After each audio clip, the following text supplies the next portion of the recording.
Assalamualaikum warahmatullahi wabarakatuh. Di sini channel ini atau channel saya akan membahas bagaimana cara untuk mengatasi asam lambung dan awal mula bagaimana kita bisa terkena asam lambung. Terima kasih dan simak terus, tonton videonya sampai selesai. Di sini saya akan membahas atau mungkin berbagi pengalaman tentang diri saya sendiri ya teman-teman, yaitu saya adalah penderita asam lambung selama hampir 3 tahun ini. Jadi awal mula dari tahun 2018 mungkin sampai tahun 2023 ini saya masih sakit asam lambung. Dan saya membuat channel ini, saya belum sembuh 100% atau total. Kalau dari 100 itu mungkin saya masih 40%. Jadi di sini saya berani untuk membuat channel supaya untuk berbagi pengalaman dan juga memberikan semangat dan support kepada teman-teman yang masih merasakan yang atau masih memiliki asam lambung. Tetap semangat. Saya dan yang lainnya juga mempunyai asam lambung.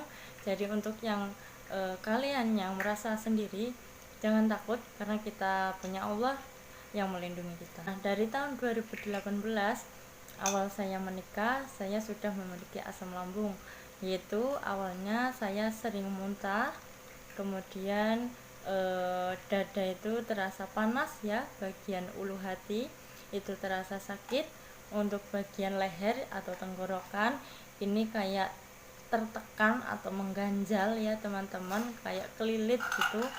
Kemudian bagian kepala sering sekali pusing.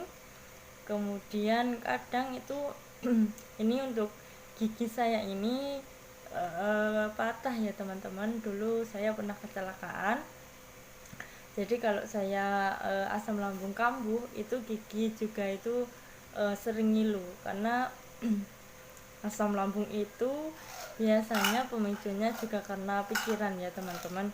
Jadi kalau untuk teman-teman kalau sedang memiliki masalah, jangan terlalu dipikirkan ya teman-teman, karena setiap manusia pasti memiliki masalah. Tapi insya Allah kalau kita selalu berdoa dan tetap semangat, kesulitan ini pasti akan Allah berikan kemudahan ya teman-teman. Gejalanya yaitu seperti itu. Saya itu menikah akhir tahun 2018, yaitu bulan Desember. Jadi setelah menikah hampir 2 bulan, saya itu saya kira saya sedang hamil ya teman-teman. Soalnya itu posisinya saya itu sering sekali mual, kemudian kepalanya pusing, kemudian kayak orang kesemutan. Jadi kaki itu sering sekali kesemutan, jadi seperti itu. Tapi ternyata saya itu negatif, yaitu tidak hamil. Jadi saya berobat ke rumah sakit, ternyata saya memiliki awalnya itu mahnya mungkin sudah mungkin parah ya. Kemudian saya berobat lagi selama sebulan, itu ternyata saya terkena asam lambung GERD ya, atau psikosomatis. Jadi seperti itu. Jadi saya itu awalnya dulu itu mungkin dari pola makanan, saya sering sekali makanan pedas, saya sering sekali makanan yang asam.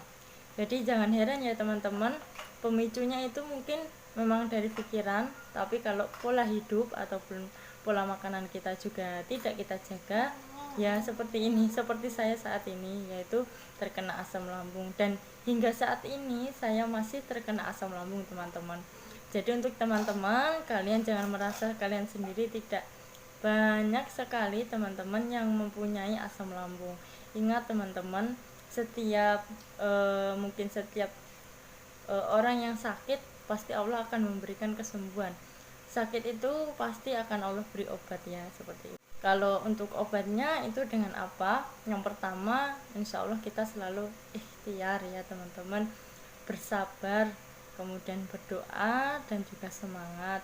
Allah itu mungkin memberikan kita sakit itu untuk menggugurkan dosa-dosa kita yang terdahulu.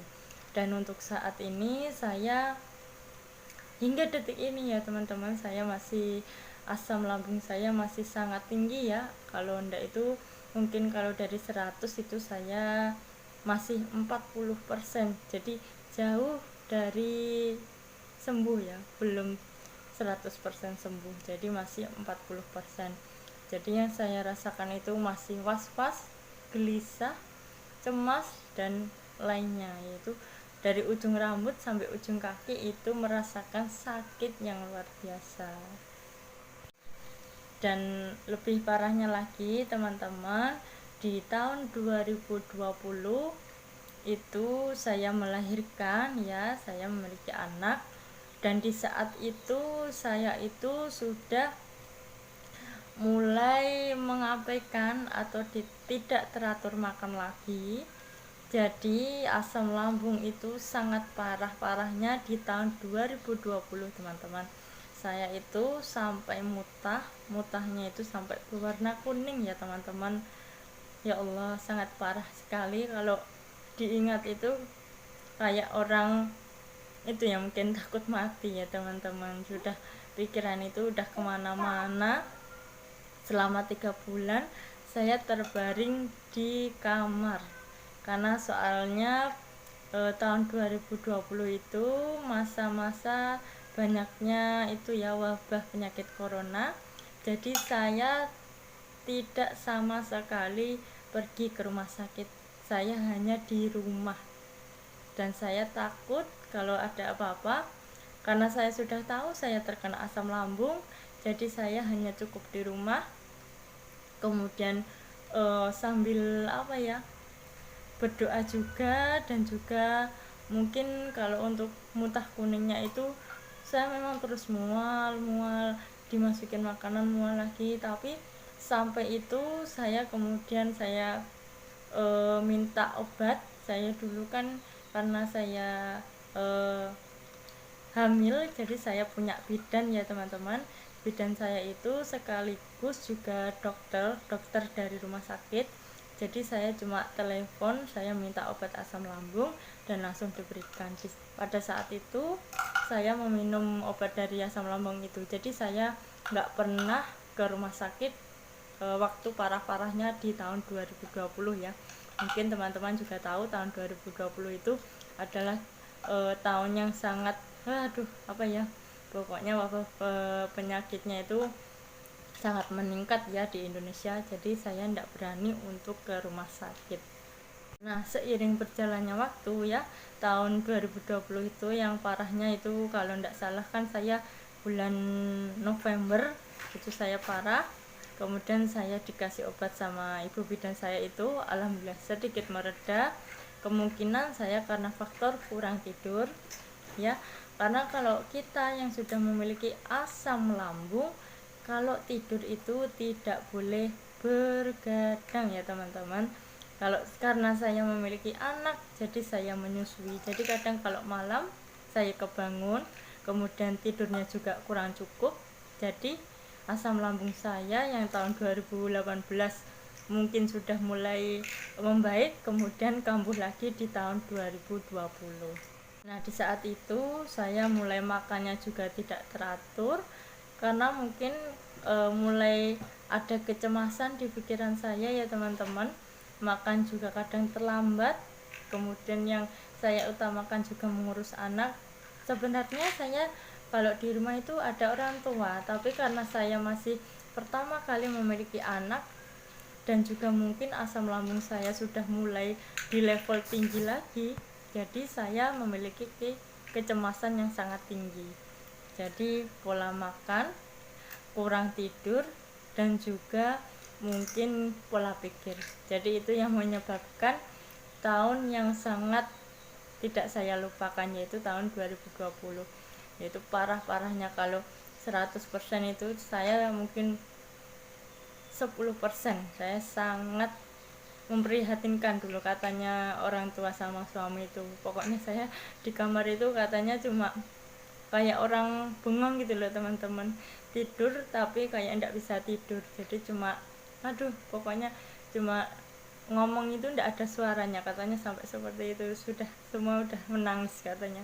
Tapi alhamdulillah syukur hingga detik ini saya masih diberi kesempatan Allah untuk bisa masih diberikan hidup di dunia ya teman-teman, untuk memperbaiki diri supaya menjadi orang yang lebih baik lagi.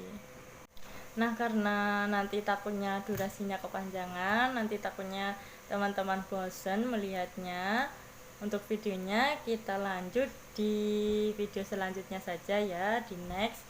Nanti insya Allah saya akan tetap membahas tentang bagaimana cara untuk mengatasi asam lambung itu seperti apa, dan mungkin cerita saya tentang asam lambung itu masih sangat banyak dan juga panjang, dan jangan bosan untuk melihatnya atau menonton, karena kita juga saling menyemangati satu sama lain, saling berbagi pengalaman ya teman-teman. Tetap semangat, salam sehat, salam semangat untuk kita semua ya teman-teman. Wassalamualaikum warahmatullahi wabarakatuh.